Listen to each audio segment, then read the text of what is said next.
I assume you want to know the difference between deductive and inductive reasoning. So let me tell you. Now, first of all, deductive reasoning has been around a lot longer. Goes all the way back to Aristotle.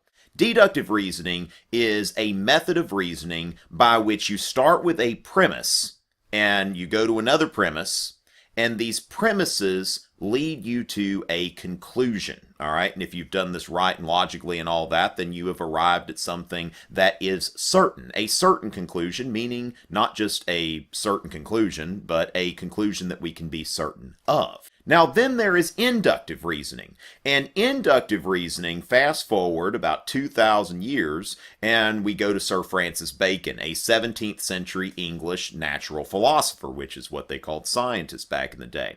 And inductive reasoning, instead of starting with a general premise, moving on to a particular premise, and then getting to an answer that way, Sir Francis Bacon said that the way we arrive at truth is to make repeated observations.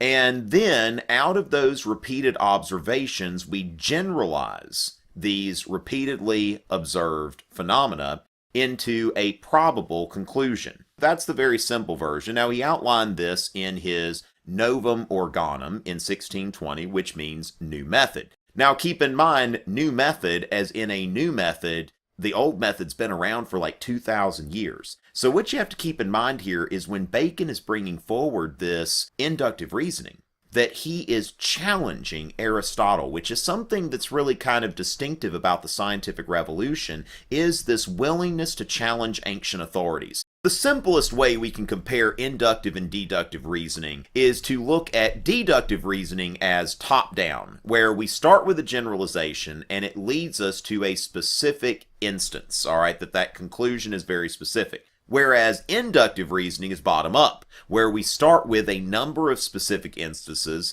and that leads us to make a generalization.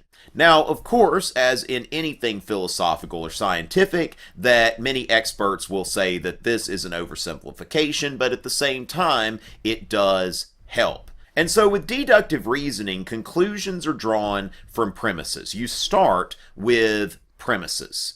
Top-down logic again. Now, as far as these premises, the most classic example of a premise is when Aristotle says, first of all men are mortal. We start with a general premise, and then we look at a specific situation. Socrates is a man. Therefore, Socrates is mortal. Going from general to specific. I've got a video on René Descartes, who was a philosopher of the scientific revolution. And Descartes is most famous for saying, cogito ergo sum. I think, therefore I am. Now, cogito ergo sum is actually a statement of deductive reasoning. Because what Descartes did is he came to the conclusion, he's trying to figure out if he exists. All right, this guy, he went real deep. Descartes says, first of all, what thinks must exist. All right, that something that thinks can only do that if they exist. 2, I am thinking. Therefore, or in Latin, ergo, I exist. I think, therefore, I am. Deductive reasoning. So this is one of those things that the conclusion can kind of stand until you realize, wait, that's false. And then I go back to the premises, I figure out which one was false, and if my logic didn't add up or something like that. Deductive reasoning.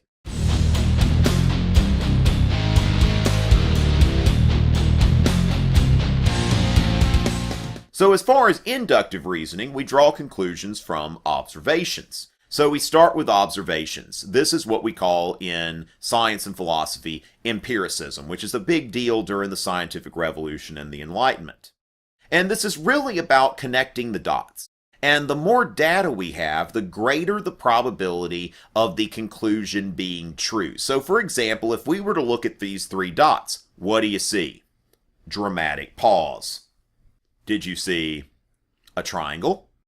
Well, it could be a triangle, but then again, it could also be a circle. See? 3 points on a circle, 3 points on a triangle. Don't you feel stupid now if you saw the triangle? Well, actually, the thing is, though, we don't know what it is. It could be a triangle. So the thing is, when we get more data, then this is looking more like a triangle. Then again, it could be something else. but we see that, okay, a triangle fits here and a circle does not fit here. So we know that that is not a circle. So the more data, the closer we are to certainty, although we don't quite get there. Another thing that's used often is when somebody says all swans are white. What you're really saying is all swans that I've seen are white.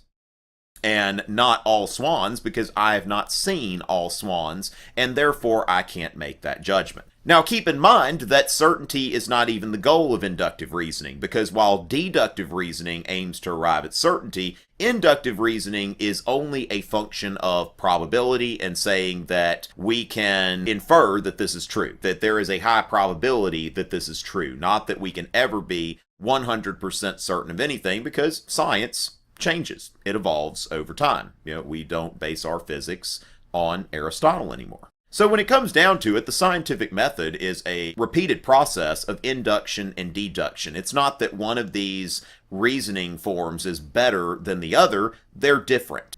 Hi guys, I don't know how many of y'all are familiar with John E. Hoover. But I would say of all the videos that have been brought to my attention, this is probably the most or closest to something that I actually think is a real thing, and I do. What we do see in John's video is mind-blowing. Check this out. To give him credit for this incredible video, John Cullen. This video is really incredible, actually, and I don't think even Shepard has seen it yet.